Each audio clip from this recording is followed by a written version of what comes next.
was just pondering, as I do, a random one. I guess it popped into my head the other day when I was just thinking about the five senses and sensory needs, and I thought I'd just blabber on about that for a minute. Because it's kind of vaguely interesting in its own way. Because, when it comes down to it, we are, as I've probably said before, we are five sense beings. Our five senses are what we use as our guide through the world. Without our senses, what would we be aware of? And it seems to me that keeping our senses in check, balanced, is quite possibly quite an important part of our lives. And I guess that's what I mean by meeting our sensory needs. We have sensory needs because we have senses. And if we either understimulate or overstimulate those senses, then I presume it has consequences on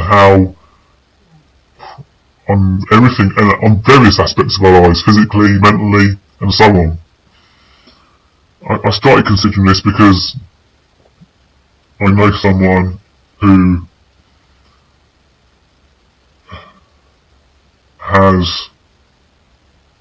has to meet their sensory needs in certain ways.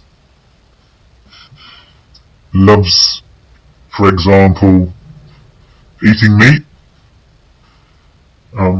Not necessarily because they want to eat meat, but because there's something about the texture and the chewing that provides a sensory need. And food is, it's a sensory need for everyone, I guess. We eat what tastes good and the textures that are nice in our mouths. That's, what we eat is different from what the next person might eat, but we meet a certain sensory need through the food we eat and the flavours within those foods. Some people don't like strong flavoured food, overly spiced food, overly salted food, and so on, because, not necessarily because of the taste, but because it overpowers their senses. I was thinking about, again, this person that I know, is overstimulated in terms of sound, so has ear defenders. Even emotionally, he is able to get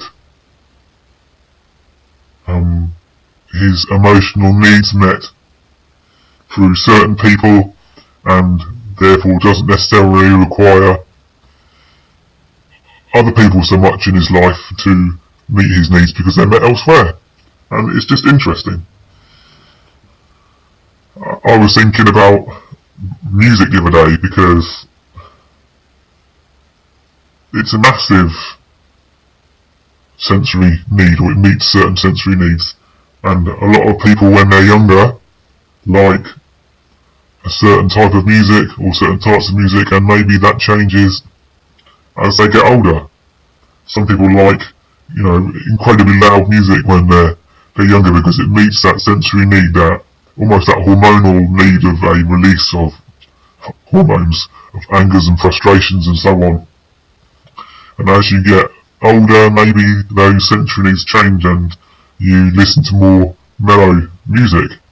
And maybe that is why it is, for example, I'm not saying it in a cliche way, maybe that's why classical music and so on appeals to older people, because there's a sensory need that is met as you're getting older and it changes through your life.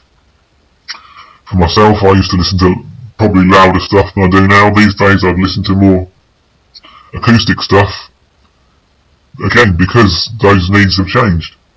And again, it's just an interesting observation on the senses. We can meet our sensory needs through touch.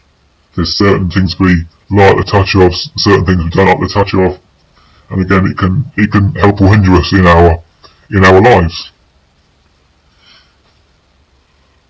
And again, the things we look at, what appeals to our senses, what doesn't appeal to our senses. It doesn't even necessarily have to be, a piece of art or something. It could be somewhere that you've been, somewhere that you visited, a particular area, a particular beach, a particular bit of countryside. Being in those places, why does it affect you so much? It might be the quiet. It might be the sound of the waves hitting the beach.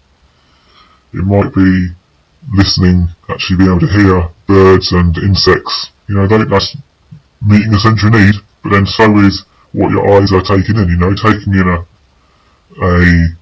beautiful sunset on a beach. How much impact does that have on you? And it's a sensory need. It's meeting a need for you. And again, smell.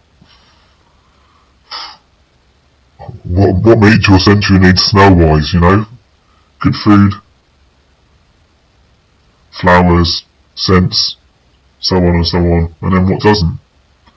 And they're all part of that package of things that we experience through our lives, and then we, I guess, come back to those same things time and time again because we know that they have a particular effect on us. And there you go, that was all I was going to say. It was just something I was pondering the other day, and that is all. It's amazing what an anonymous will think.